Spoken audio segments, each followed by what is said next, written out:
Hello guys, welcome to Visordown.com. My name is Alex and we're here in Marseille, sunny Marseille, which is great because the UK is now getting very rainy. We're here riding the Kawasaki Z650RS.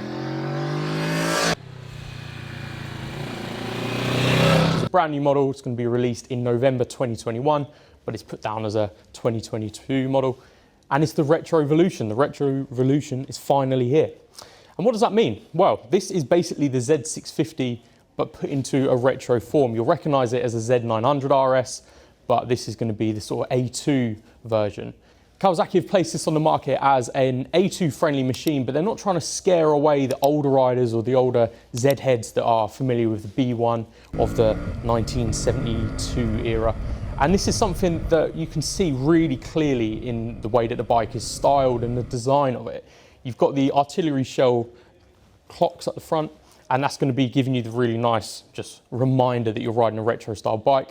But further than that, you've got the pinstriping, you've got the Kawasaki logo that's nice and retro, you've got the duckbill rear, which I really do quite like, and then you've got the other sort of retro theme stuff like the gold spoke wheels, and then you've got the engine. It's the Z650 engine, so it's not retro at all. But that's where the Retro Evolution comes into it, because they're doing the retro style with the evolution of the sort of modern touches. So that gives you twin discs at the front that are really nice and sharp, but then they also give you the sort of engine character of a new bike, a new middleweight that we're all familiar with. So this is going to be something that basically gets put up against the Trident, the MT-07, the Honda CB650R that I've recently been on, and it really holds up well. So the engine on this one is familiar to those of you who are middleweight bike riders or someone that's gonna look to upgrade from your A2, maybe even just sort of sideways step into this Retro Evolution market. And that's really good for A2 riders because this Z650 motor has been tuned for more low and mid-range torque. And that basically translates into a really nicely handling bike when you're on the towns and city streets. Literally, when we first jumped on this, we were in the centre of Marseille and having to zigzag through traffic, and it was kind of like a trial by fire. But this handled it brilliantly. Really comfortable to ride. You've got a flat bar, and you sat really nicely in the 820mm saddle. And your feet, of course, I'm quite tall, but your feet can easily reach the floor. And that basically means that you can handle the bike really nicely, and it's really pokey, but that's a good thing for me at least.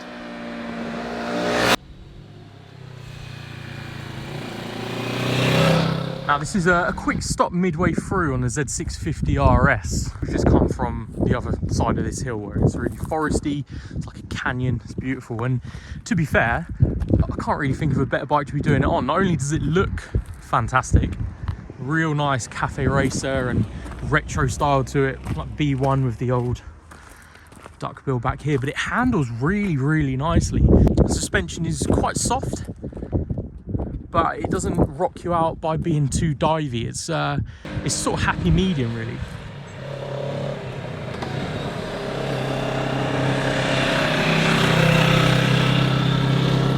So we'll start her up.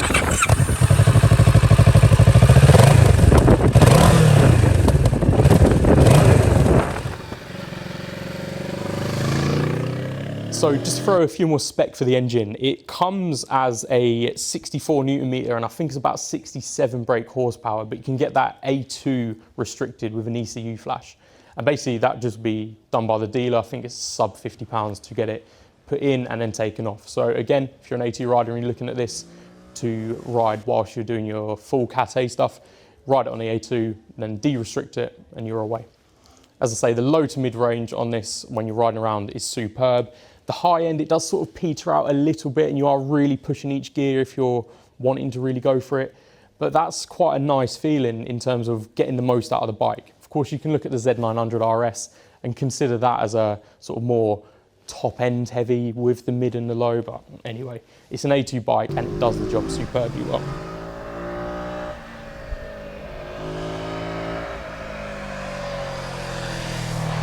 Moving on to the suspension brakes, it's a really nice setup. It's telescopic forks, which to me now look like the upside down fork version. I don't know whether that's just me, but anyway, they do really just do the job nicely.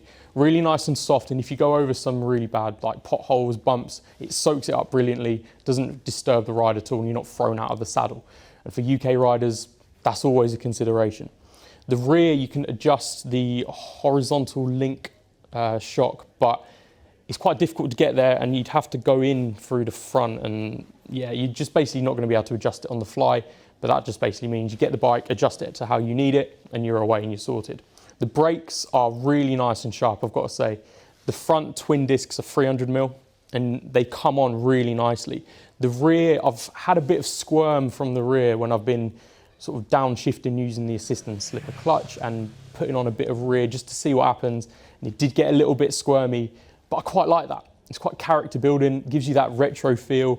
And to be fair, it's something that I quite like in bikes. When it's a bit too sedate and a bit too comfortable, you just don't really feel like you're riding anything. But when you get the rear squirm and you think, oh yeah, no, this is actually quite engaging. So yeah, the brake's really good and really nice and sharp, and a big thumbs up there. The price range for the Z650RS is going to be from around 7,500 to 7,700, depending on which one you go for. They're going to be bringing a lot of the black ones in, which is the 7,549 mark. The one that's in front of me is the candy metallic green, and you can also get the moondust grey and orange. I don't know whether I've said those right or not, but who knows. But in any case, it's grey, black and green.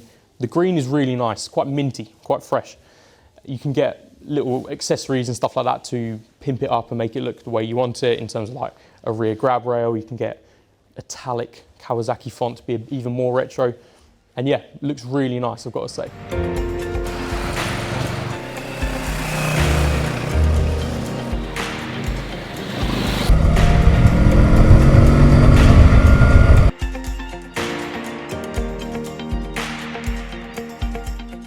So really, just to summarise how this bike handles on the road, it's really nicely balanced. It's really just enjoyable to ride on the road. If you're looking for something that can do the twisties and the sort of canyon roads if you're in Marseille, this will do it, and it's a really fun bike for that. But if you're looking for a daily commuter with a bit of style to get you into the city, into the towns, this is really good for that as well. And I think Kawasaki should really pat themselves on the back for bringing that retro style into a middleweight sector, but then also giving it that bit of evolution, retro evolution. It all makes sense now. So, plenty of fun on the Z650RS today in Marseille. This is going to be really popular in the UK. I'm basically just going to predict it. There's going to be loads coming in. You're going to see loads of these on the roads. And it's no wonder why, because it is a superb bike, I've got to say. But thank you so much for watching Visordown.com. I've been Alex. I'll see you on the next one. Cheers.